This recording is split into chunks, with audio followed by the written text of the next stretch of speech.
Ever wonder what happens to the rockets, satellites, and other equipment once their missions in the cosmos are over?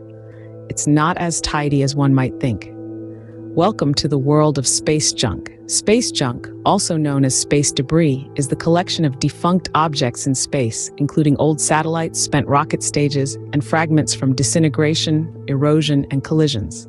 It's a celestial landfill, a cosmic junkyard. But unlike the junk in our garages or attics, this clutter has far-reaching implications that extend beyond mere inconvenience.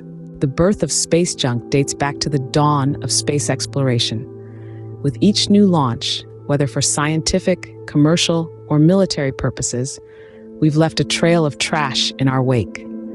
From the smallest screw that got away from an astronaut to the remnants of a rocket that delivered a satellite into orbit, each piece becomes a part of this growing problem. Why is space junk a problem, you might ask? Well, consider this. Even a tiny fragment of debris traveling at high speeds can cause significant damage to satellites, space stations, and spacecraft. The International Space Station has had to maneuver away from potential collisions on several occasions. This is not just a problem for astronauts, but for us on Earth too. Our reliance on satellites for communication, weather forecasts, and navigation means any disruption could have serious consequences.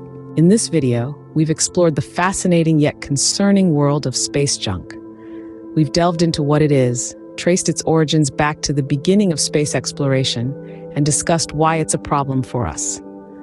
We've learned that this isn't just clutter in the cosmos, but a pressing issue that could impact our lives on Earth. The challenge we face now is how to clean up this celestial mess. It's a complex problem that requires innovative solutions, but that's a topic for another time.